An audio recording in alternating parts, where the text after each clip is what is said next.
Shalom, selamat pagi, selamat datang di Renungan Harian Toraya. Sebelum masuk di Renungan Harian Toraya, mari kita berdoa. Bapa, di dalam nama Tuhan Yesus, kami akan baca firman-Mu, biarlah firman-Mu tetap tinggal di hati kami, dan kami lakukan setiap hari di dalam nama Tuhan Yesus, amin. Pembacaan terdapat pada 1 Samuel pasal 17 ayat 40-51. Perkelahian Daud dengan Goliat. Lalu Daud mengambil tongkatnya di tangannya, dipilihnya dari dasar sungai 5 batu yang licin, dan ditaruhnya dalam kantung gembala yang dibawanya, yakni tempat batu-batu, sedang umbannya dipegangnya di tangannya. Demikianlah ia mendekati orang Filistin itu.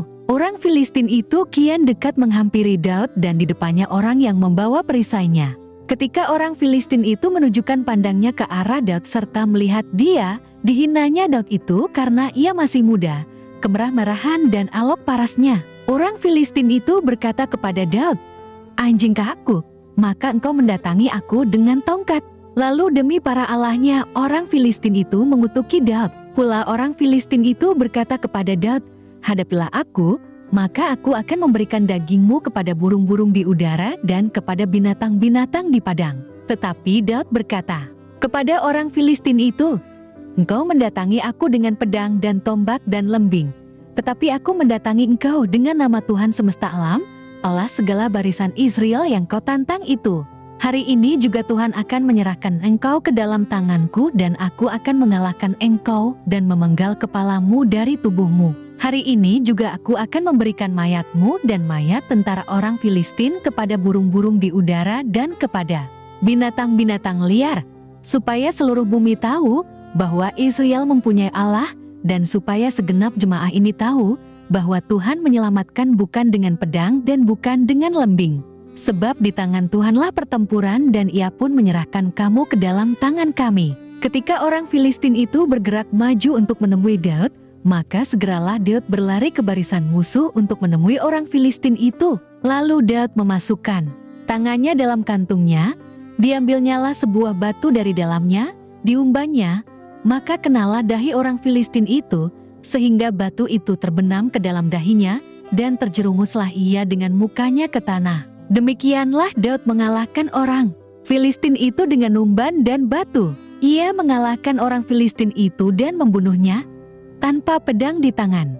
Daud berlari mendapatkan orang Filistin itu, lalu berdiri di sebelahnya. Diambilnyalah pedangnya, dihunusnya dari sarungnya, lalu menghabisi dia. Dipancungnyalah kepalanya dengan pedang itu. Ketika orang-orang Filistin melihat bahwa pahlawan mereka telah mati, maka larilah mereka. Tema hari ini adalah dengan nama Tuhan. Ted Dio Sangan Nabuang. Salah satu masalah kepribadian adalah kurangnya rasa percaya diri. Penyebabnya bisa bermacam-macam, seperti merasa tidak mampu, grogi, rasa malu, dan lain sebagainya.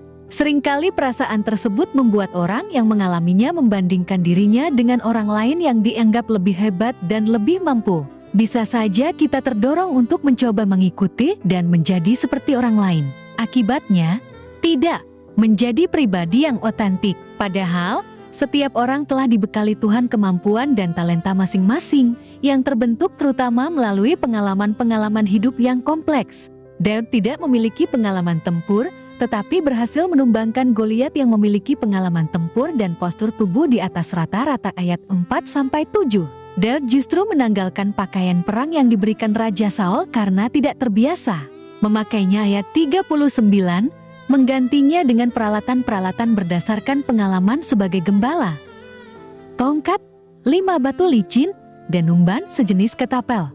Kekuatan Daud yang sesungguhnya terletak pada kesadaran penuh pada penyertaan Tuhan. "Aku mendatangi engkau dengan nama Tuhan semesta alam" ayat 45. Demikian jawabannya terhadap Goliat yang menghinanya. Kesadaran ini membuat ia mampu memaksimalkan potensi yang ada padanya, tidak bergantung pada ukuran kehebatan orang lain. Dia tidak perlu menjadi orang lain untuk melawan Goliat. Goliat selalu merupakan kiasan tentang tantangan hidup yang tampak menakutkan dan seakan tidak bisa dilalui atau dikalahkan. Dalam kehidupan beriman, kisah ini mengajarkan bahwa kita tidak perlu bergantung pada kekuatan duniawi, tetapi pada iman dan ketaatan kepada Tuhan. Salafide hanya karena iman, demikian salah satu semboyan Protestan. Kisah ini juga memberi pengajaran dan dorongan bagi kita bahwa dengan mengandalkan Tuhan, kita dapat memaksimalkan potensi-potensi yang ada dalam diri, terutama ketika berhadapan dengan kesulitan dan tantangan. Kita tidak perlu menjadi orang lain, melainkan menjadi pribadi yang otentik yang telah Tuhan bentuk dengan tangannya sendiri. Amin. Mari kita berdoa. Bapa di dalam nama Tuhan Yesus, kami sudah baca firman-Mu, biarlah firman-Mu tetap tinggal di hati kami, dan kami lakukan setiap hari di dalam nama Tuhan Yesus. Amin. Selamat beraktivitas. Tuhan Yesus berkati. Amin.